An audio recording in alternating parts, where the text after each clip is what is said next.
Io ho incontrato Gianfranco Rosi a dicembre del 2014 e lui è venuto a Lampedusa perché doveva girare un cortometraggio, ho saputo dopo, però non è riuscito a trovare niente perché proprio in quel periodo il centro d'accoglienza era chiuso e quindi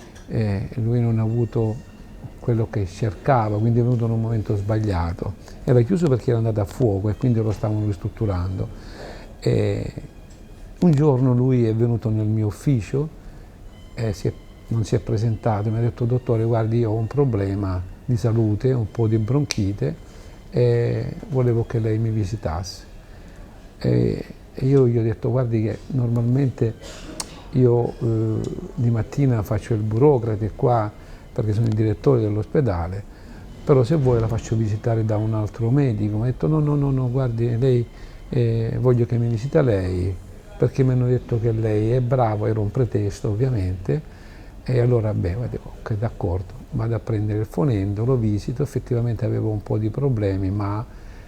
poi lui si è messo a parlare, quindi abbiamo parlato di tutto tranne che della sua malattia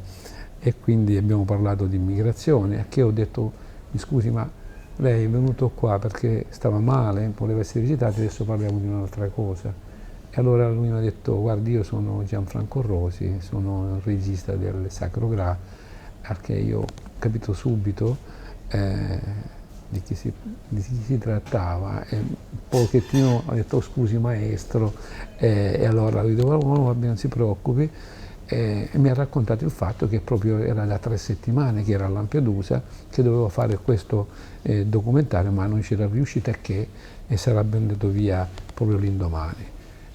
Io allora ho pensato bene di trattenerlo, di dire no, guardi maestro, lei il documentario lo deve fare perché per noi Lampedusa è importante, per me è importante, perché da tanti anni attraverso le televisioni, attraverso i giornali cercavo di mandare quel messaggio, che era il messaggio di fare capire, fare vedere quello che succede a Lampedusa, nel Mediterraneo,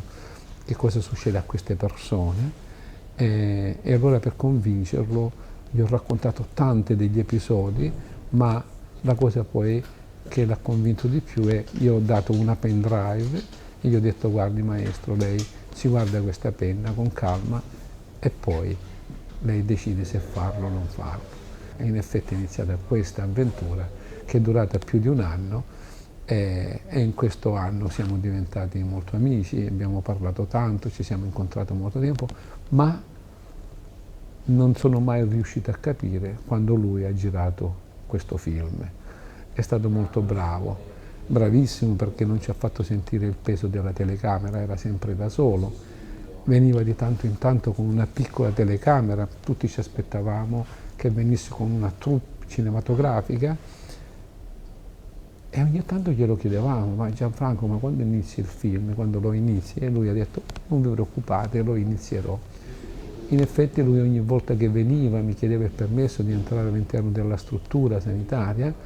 lui con quella piccola telecamera, che io ritenevo piccola, lui faceva qualche filmato, qualcosa, ed era quello il suo film, era tutta realtà. E il fatto che non ci ha fatto sentire il peso della telecamera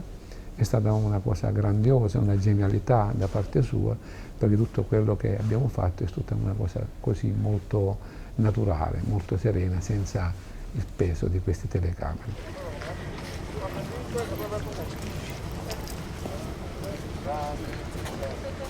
56, 57, 58, 59, 60. In quella chiavetta, quella pen drive che io ho dato al maestro, c'era tutta la mia vita, 25 anni di immigrazione, tutto quello che è successo in questi 25 anni, che io custodivo gelosamente, che ho dato a lui e poi gli ho chiesto di ritornarmela e lui mi ha detto io la chiavetta gliela ridò quando finisco il film. E effettivamente dopo io gli ho raccomandato ovviamente di non farmi perdere nulla, perché per me era troppo importante quello che c'era in quella pendrive. Capisce bene, 25 anni di sofferenza, di accoglienza, di episodi, di storie che io avevo registrato perché volevo che restasse una memoria di tutto questo. E quando gliel'ho data la penna, gli ho detto: mi raccomando maestro, non me la perda, e lui mi ha detto: va bene, non la perdo, la custodirò, ma gliela darò appena finisce il film. Effettivamente a gennaio del 2016, dopo un anno, circa un anno e qualcosa, lui è venuto di nuovo nel mio ufficio. Ricordo che era un pomeriggio ed ero da solo nel mio ufficio. Lui mi ha chiamato prima, ha detto: vai, puoi venire. E quando è entrato mi ha detto: ecco la tua penna, te la restituisco.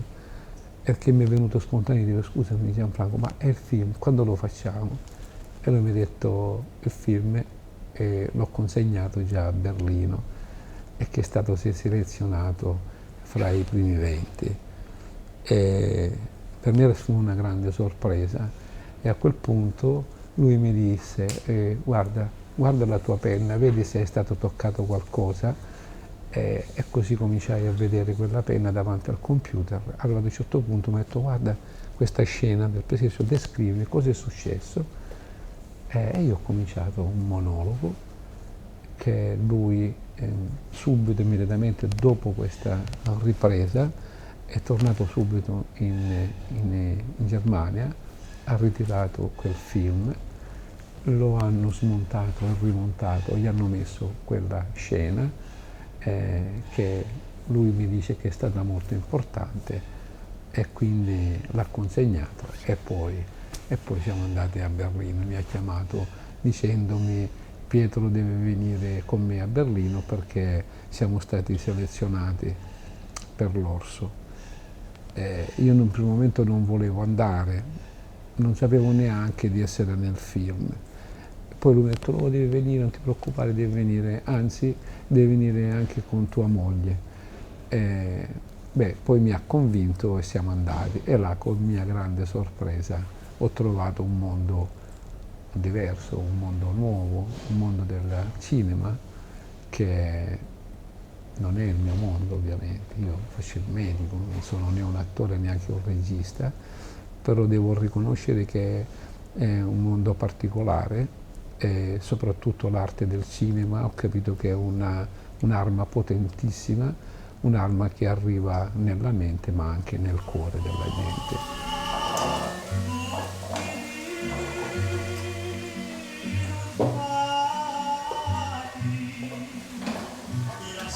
Il fatto che sembra che non ci sia interazione fra la vita normale di Lampedusa e immigrati è la realtà, perché questo succede però dal 2013, dalla grande strage di Lampedusa, e in quell'occasione i lampedusani hanno dato tutta la loro vita, hanno dato le loro case, i loro vestiti, gli cucinavano, gli portavano da mangiare, quindi si era creato, come dire, quasi una interazione totale. A dopo, perché lo Stato è intervenuto massivamente sull'isola cercando di creare un modello che, devo dire, funziona abbastanza bene, nel senso che arrivano quasi sempre di notte, vengono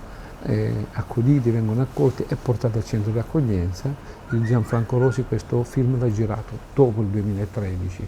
però vi posso garantire che, ecco, quello che sembra una vita distaccata, separata, nei momenti opportuni di grande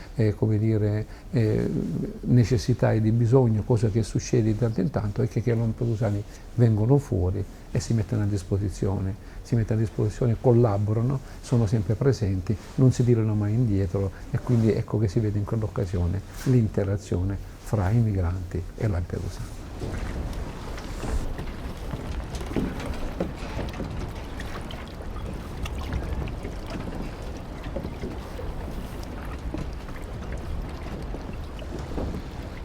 Samuele lo conoscevo, un bambino che lo vedevo per strada, ma non lo conoscevo personalmente, ed è stato proprio Rosi a portarlo, perché si è reso conto che durante le sue riprese si è reso conto che questo bambino presentava qualche problema,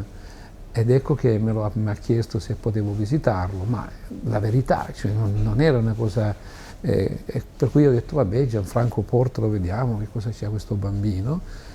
E beh, in quella visita è venuto fuori che il bambino aveva un disagio, diciamo, psicologico più che altro, più che veramente stare male, e questo disagio psicologico che un po' vive un po' tutta la gente di Lampedusa. Pensate a quante sofferenze ha dovuto assistere, a quante tragedie, e quindi ecco, questo stato d'ansia si riflette anche in tutti i lampedusani. Devo dire che si riflette anche su di me. Io spesso sono ansioso perché aspetto, chissà cosa arriva, come arrivano queste persone. Pensa che noi stanotte, ma la notte passata, quindi non questa notte ma la notte passata, io ero a Lampedusa e ho assistito a uno sbarco, ero là, sono arrivati 58 persone. Beh, mi piace chiamarle persone, perché sono delle persone, e quindi sono arrivati, erano veramente in condizioni disastrose. Già mi avevano detto dalla Capitaneria di Porto che stavano male, e questo per me diventa un'ansia. Non vedo l'ora di vederli di presenza per vedere effettivamente quello che hanno, e quindi questo stato d'ansia si riflette anche su di me, quindi aspettando di vedere cosa succede. La malattia dei gommoni è quella malattia, io l'ho chiamata così, in realtà sono delle lesioni, ustioni chimiche da contatto determinate dal contatto tra una miscela che si forma, che è benzina miscelata con l'acqua di mare, e che noi la stiamo notando proprio dalla strage di Lampedusa, da dopo la strage di Lampedusa, perché quando l'Italia con Mare Nostrum ha messo delle navi per andarle a prendere fino a poche miglia dalla costa libica, i trafficanti ne hanno approfittato. Ne hanno approfittato perché invece di comprare quei barconi grandi, come c'erano prima, che dovevano attraversare tutto il Mediterraneo, stanno cominciando, risparmiando un sacco di soldi, utilizzano i gommoni. Questi gommoni sono dei gommoni fatiscenti, monotubulari,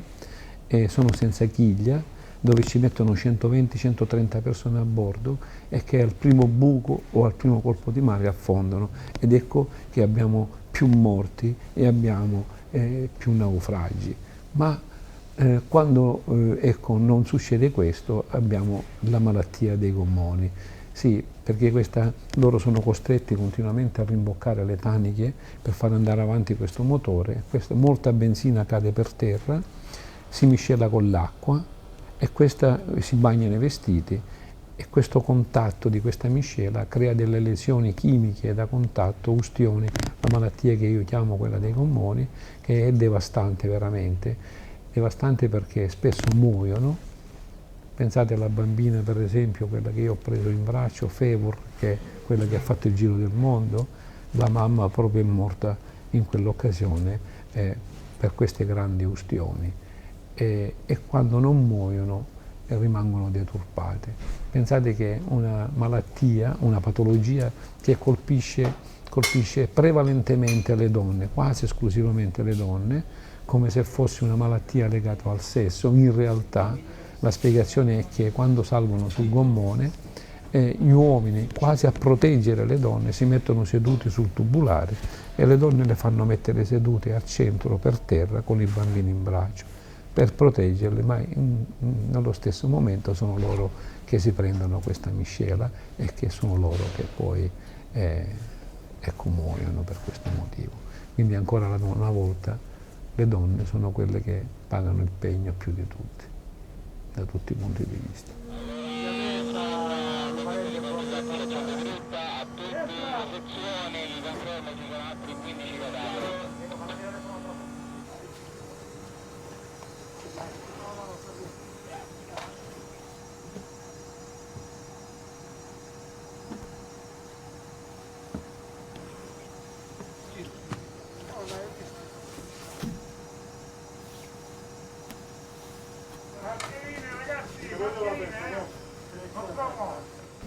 È importante perché quel giorno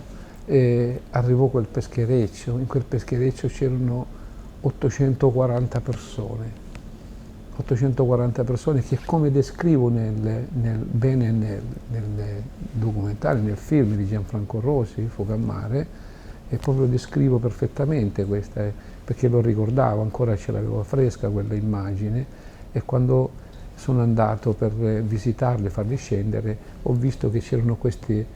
tutti messi ammassati, c'erano quelli della prima classe che erano quelli in alto, poi c'erano quelli della seconda classe che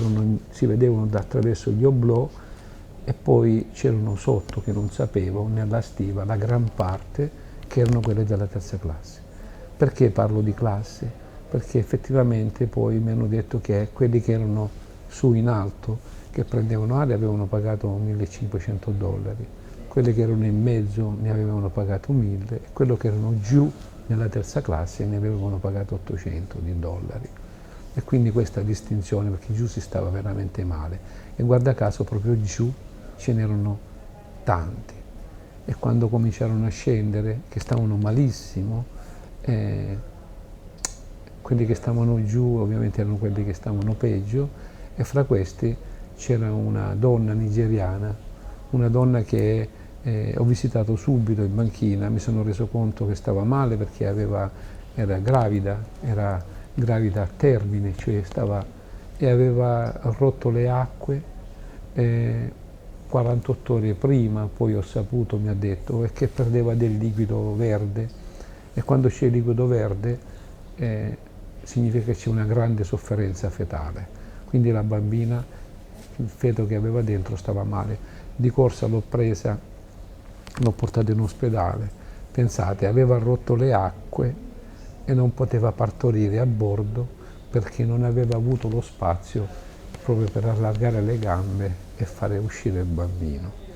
e quindi si è trovato in grande difficoltà. Quando è arrivato in ospedale ho allestito una sala parto, non abbiamo una sala parto, un lettino, ho avuto tanta paura perché pensavo che la bambina morisse, infatti a ogni piccola contrazione, a ogni accenno di contrazione c'era il battito che decelerava, e questo è segno di sofferenza. La mamma non aveva più le contrazioni, si era esaurita, povera donna, dopo 48 ore. E allora ho pensato di fare una grossa episiotomia, cioè un grosso taglio. Ho dovuto farlo, dico qua, speriamo che finisce bene. Ho tirato fuori questa bambina che stava malissimo, l'abbiamo aspirata, rianimata, e quindi si è ripresa. Poi mi sono dedicato alla mamma per farla secondare e per ricucirla, e dopo un paio d'ore mi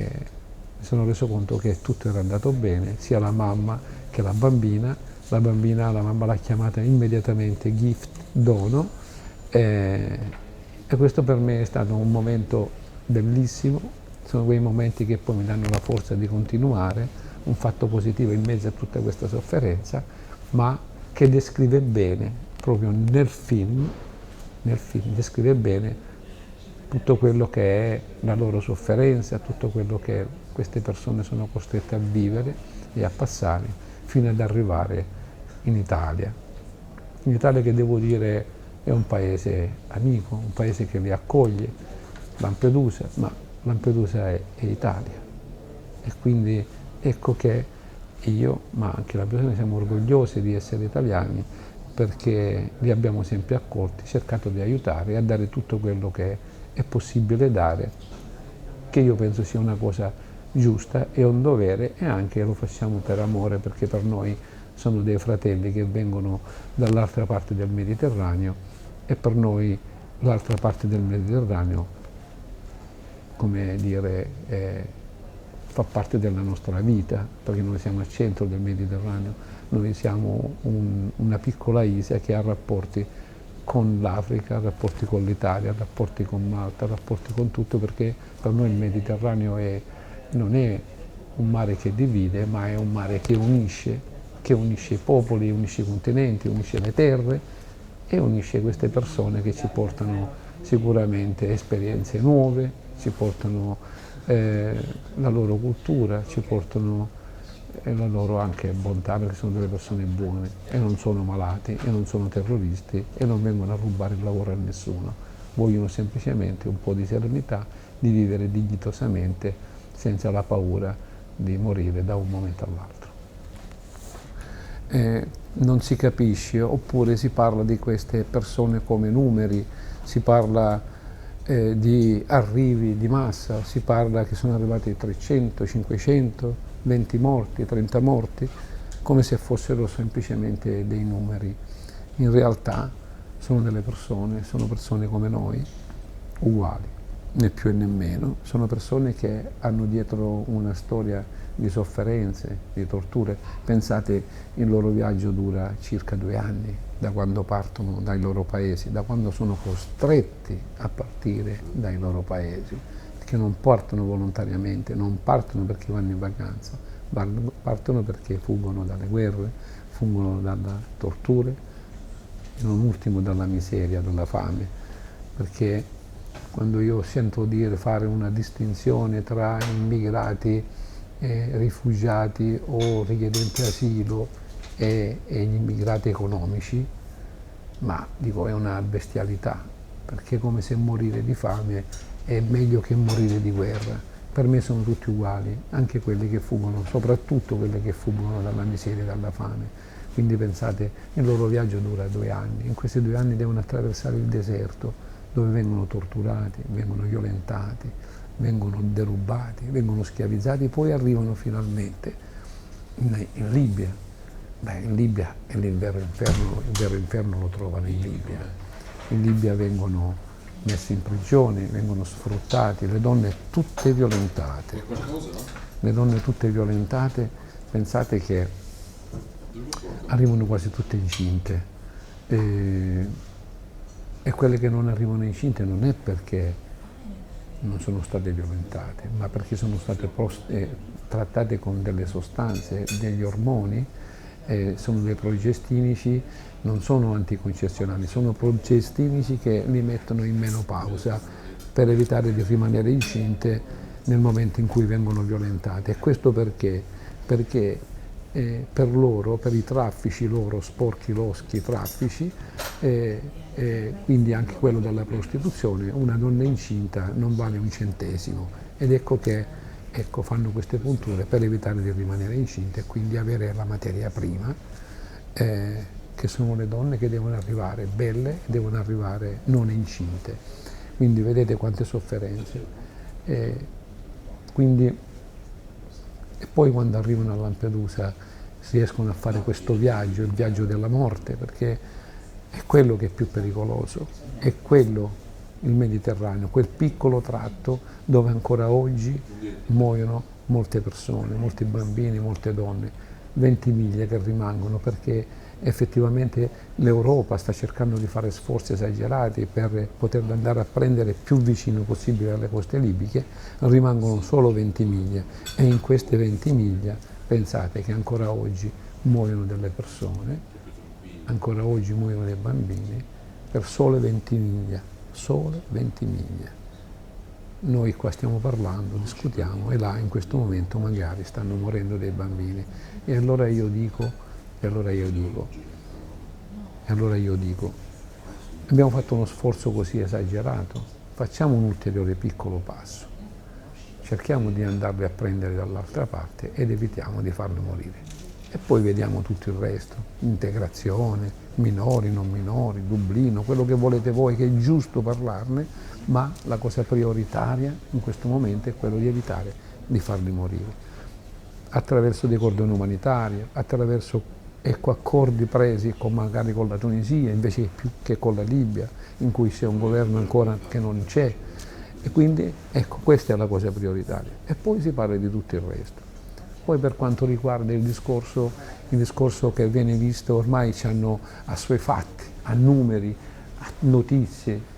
sono arrivati 150, 300, 800 e poi non se ne parla più, la gente è stata assuefatta a queste notizie e non si rende conto effettivamente della realtà, di quello che succede a Lampedusa, di quello che cosa sono queste persone. Queste sono delle persone che ognuno di loro ha dietro una storia che a volte veramente ti fa tanto soffrire. Io le raccolgo tutte le loro storie, cerco di capire, e questo mi ha, come dire, mi ha messo sopra le spalle una responsabilità enorme, perché è quello che sto facendo in questi ultimi mesi, è quello di portare questo messaggio. Personalmente vado in tutte le città, sono andato in Polonia, sono andato a Cracovia, a Varsavia, a Krynica, sono andato a Milano, a Torino, in Italia, dappertutto, per raccontare, fare vedere de visu alla gente di che cosa si tratta, quali sono le loro sofferenze, come arrivano, cercando di convincere, di dire che queste sono queste persone, non sono numeri, sono persone, e noi abbiamo l'obbligo e il dovere di accoglierli e non di respingerli. Per me questo è molto importante. Beh, assicurare le persone che hanno paura, ecco, la paura gliel'hanno fatta venire perché c'è stata una cattiva informazione forse voluta, ma soprattutto da chi governa a volte, no? Che raccontano delle cose che non sono vere, perché hanno fatto una politica quasi terroristica, nel senso di dire che queste sono delle persone che portano malattie, sono dei terroristi e che vengono a rubare il lavoro. E niente di tutto questo. Io vi posso garantire da medico che ho il compito di controllarli uno per uno, che non portano nessuna malattia grave, malattia che possa fare preoccupare l'Europa, malattie infettive, non ne ho viste mai. Sono le malattie dovute alle sofferenze del viaggio, la disidratazione, l'ipotermia, i traumi, le ustioni che vediamo ultimamente, la famosa malattia dei gommoni, come l'ho chiamata io, e poi non sono terroristi, figuriamoci, è brava gente, figuriamoci se i terroristi si mettono su quei gommoni rischiando di morire prima di fare quello che devono fare, ma i terroristi hanno ben altri mezzi per arrivare, e poi lo sappiamo, l'esperienza ci dice che i terroristi già ce li abbiamo in casa, di seconda e terza generazione, sempre per una politica un po' idiota, dico io, di emarginazioni. Non li giustifico per niente, però insomma anche là la nostra responsabilità c'è. E poi che vengono a togliere il posto di lavoro, non tolgono il lavoro a nessuno, assolutamente. Questi vogliono fare lavori umili, lavori che non facciamo più noi, vogliono semplicemente vivere una vita un po' dignitosa, sopravvivere e magari aiutare le proprie famiglie a tirare avanti a casa, perché spesso mandano una persona, anche i bambini, per poi sostenere le loro famiglie. E quindi insomma, senza considerare il fatto che non stiamo parlando di un'invasione, stiamo parlando veramente di numeri ridicoli. Pensate che quest'anno a Lampedusa, e quindi non solo a Lampedusa ma in Italia, dall'Africa sono arrivati non più di 80.000 persone, l'anno scorso 103.000, e potete immaginare che 100.000 persone possono essere un problema per l'Europa. 100.000 persone in un paese di 600 milioni, è veramente ridicolo pensare questo, e senza pensare ancora che queste persone potrebbero essere un'opportunità, potrebbero essere come dire, un aiuto per noi, perché se noi pensiamo che abbiamo un calo demografico in tutta l'Europa che è esagerato ed è preoccupante, un'Europa che va verso un popolo di vecchi, c'è un invecchiamento straordinario. Domani, fra 20 anni, chi deve andare a lavorare? Chi deve produrre? Chi deve sostenere l'economia europea? Potrebbero essere loro che sono delle persone straordinarie, persone forti, giovani, che potrebbero sostenere la nostra economia, loro pagano le tasse, sa quando sono che lavorano, le pagano e come se le pagano, contribuiscono a mantenere l'economia, diciamo, italiana, quelli che lavorano, ma potrebbero farlo anche per l'economia europea. Quindi io ritengo che sono non un pericolo, ma sono un'opportunità per l'Europa.